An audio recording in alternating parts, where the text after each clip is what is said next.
তো আপনারা জানেন নিশ্চয়ই গতকাল রাজধানীর সেকেটটেক এলাকায় বিকাশের দোকানে ছিনতাই এবং তুরাগ হাউজিং এলাকায় পুলিশকে ধারালো চাপাতির আঘাতে আহত করা ছিনতাইগিরি চক্র গ্রেপ্তারে অভিযান চালিয়ে মোহাম্মদপুরের শীর্ষ সন্ত্রাসী এক্সেল বাবু এবং কবজিকাটা আনোয়ার গ্রুপের second in command Abu Saeed সহ মোট 6 জন ছিনতাইকারীকে গ্রেপ্তার ও ছিনতাইকারীতে ব্যবহৃত একটি মোটরসাইকেল ও একটি সামুরাই উদ্ধার করেছে র্যাব 2। গতকাল 16 জুন 2026 আনুমানিক 16:45 ঘটিকায় রাজধানীর আদাবত থানাধীন সেকেটটেক 7 এলাকার একটি বিকাশের দোকানে ঢুকে বিকাশের এজেন্টকে চাপাতি দিয়ে কুপিয়ে তার কাছ থেকে থাকা 3 লাখ টাকা মোবাইল ছিনতাইয়ের ঘটনা ঘটে।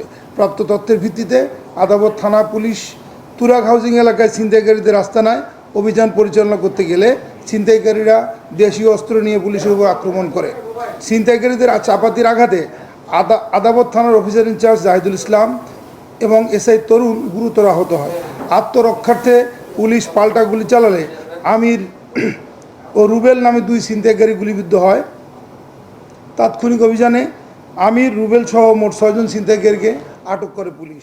ঘটনার সংবাদ প্রাপ্তির পর ছিনতাইকারী চক্রের মূল হোতাসহ অন্যান্য সদস্যদের গ্রেপ্তার এবং অস্ত্র উদ্ধারের লক্ষ্যে র্যাব 2 এর গোয়েন্দা টিম ঘটনাস্থল এবং আশপাশ এলাকায় গোয়েন্দা নজরদারি বৃদ্ধি করে।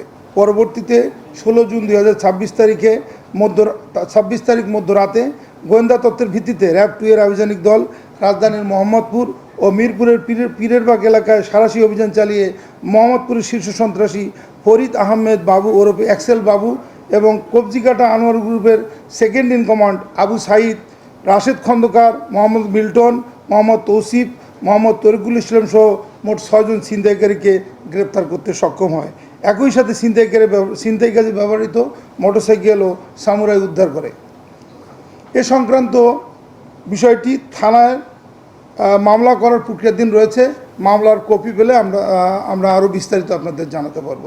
সেকেন্ড ইন কমান্ড সে নিজেই স্বীকার করেছে এবং আমাদের কাছে তথ্য আছে সে কবজিকাটা আনোয়ার গ্রেপ্তারের পর পুরো এই নেক্সাসটার কিংপিন হিসেবে সে কাজ করছে। বাবু হচ্ছে এগুলোর গুরু, ওদেরও গুরু, কবজিকাটা আনোয়ারের গুরু।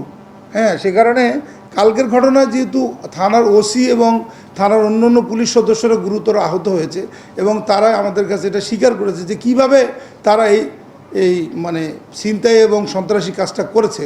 সে কারণে এক্সেল বাবু থেকে শুরু করে এরা সবাই এক্সেল বাবু এবং এই আবু সাইদের আশীর্বাদ পুষ্ট এবং যতক্ষণ আমরা এই কিংপিনদেরকে মানে আটক করতে পারবো না ততক্ষণ এই ব্রাঞ্চেসগুলো অ্যাক্টিভ থাকবে। এ কারণে আমরা একটু অ্যাগ্রেসিভ পুলিশিং করতে চাই, আপনাদের সহযোগিতা চাই। আমাদেরকে বলেছে তারা মানে এটা তো একটা ঘটনা ঘটেছে প্রথমে, সেটা হচ্ছে যে বিকাশের দোকানের ওটা ধরেই তো থানা পুলিশ তাদেরকে আটক করতে গেছে এবং তারাও থানা পুলিশের প্রতি যথেষ্ট মানে রিটালিয়েশন শো করেছে। সেটা সূত্র ধরেই থানা পুলিশকে যখন আমরা দেখেছি যে থানা পুলিশকে আসল করেছে তখন র্যাব তো চুপ করে বসে থাকতে পারে না। সে কারণেই আমরা সাধারণ মানুষ এবং আমাদের সবার নিরাপত্তার স্বার্থে এই গ্যাংটাকে আমরা সাপ্রেস করতে চাই এবং আপনাদের সহযোগিতা চাই। আচ্ছা, ধন্যবাদ। আপনারা নিশ্চয়ই সম্প্রতি একটা উদাহরণ সৃষ্টি হয়েছে বাংলাদেশে। রামিসা হত্যা মামলার খুব দ্রুততম সময়ে বাংলাদেশের এই সংশ্লিষ্ট আদালত রামিসা হত্যায় জড়িত যারা তাদেরকে খুব দ্রুততম সময়ে আইনের আওতায় এনে বিচার নিশ্চিত করেছেন। তো আমরাও চাই যে এই ধরনের কোনো প্রসেসে যদি ছিনতাইকারী এবং এই সন্ত্রাসী গোষ্ঠীগুলোকে এক দ্রুততম সময়ে কোনো বিচার প্রক্রিয়ার মাধ্যমে কোনো ট্রাইব্যুনালের মাধ্যমে যদি এটা করা যেত তাহলে আমার মনে হয় জনগণ আরও বেশি নিরাপদ বোধ করতো। এটা শুধু আমরা তো আটক করি, তদন্ত করি, পুরো প্রসেসটা ক্রিমিনাল জাস্টিস সিস্টেমের একটা অংশ আমরা। তো বাকি সিস্টেমটা যারা সংশ্লিষ্ট তারা ভেবে দেখতে পারে। আমার মনে হয় এতে করে আমরা উপকৃতই হব। কোনো দুর্বলতা দেখছি না। আমরা চাই আইন তো দিনে দিনে মানুষের প্রয়োজন অনুযায়ী চেঞ্জ হয়। হ্যাঁ, এটার অ্যামেন্ডমেন্ট হয়, হতে পারে, এরকম কোনো দুর্বলতা দেখছি না। ঠিক ওরকম না, আইন শৃঙ্খলা বাহিনী দুর্বল না, বাট হয়তোবা একটা সুযোগ তারা নিচ্ছে। আমরা আমাদের প্রতিনিয়ত আমাদের আভিযানিক টেকনিকগুলো চেঞ্জ করছি যাতে করে এই যে কালকে 6 জনকে আমরা দ্রুততম সময় ধরলাম, এর মানে হচ্ছে যে আমরা আমাদেরও আভিযানিক পদ্ধতিগুলোতে চেঞ্জ আনছি যাতে করে তারা খুব বেশি আর সুবিধা করতে না পারে। আশা করি খুব দ্রুতই এদেরকে আমরা সাপ্রেস করতে পারবো, আপনাদের সহযোগিতা চাই। আমরা খুব বেশি মন্তব্য করার সুযোগ কম, আমরা ইনভেস্টিগেশন করে দেখি। মাত্রই তো একটি নতুন নবনির্বাচিত সরকার এসেছে, তো আমি যতটুকু জানি যে নতুন সরকারের এইসব ব্যাপারে একদম জিরো টলারেন্স নীতি ঘোষণা করেছে তারা। এভাবে বোধহয় সুযোগ কম, ছত্রছায়া পাওয়ার সুযোগ কম।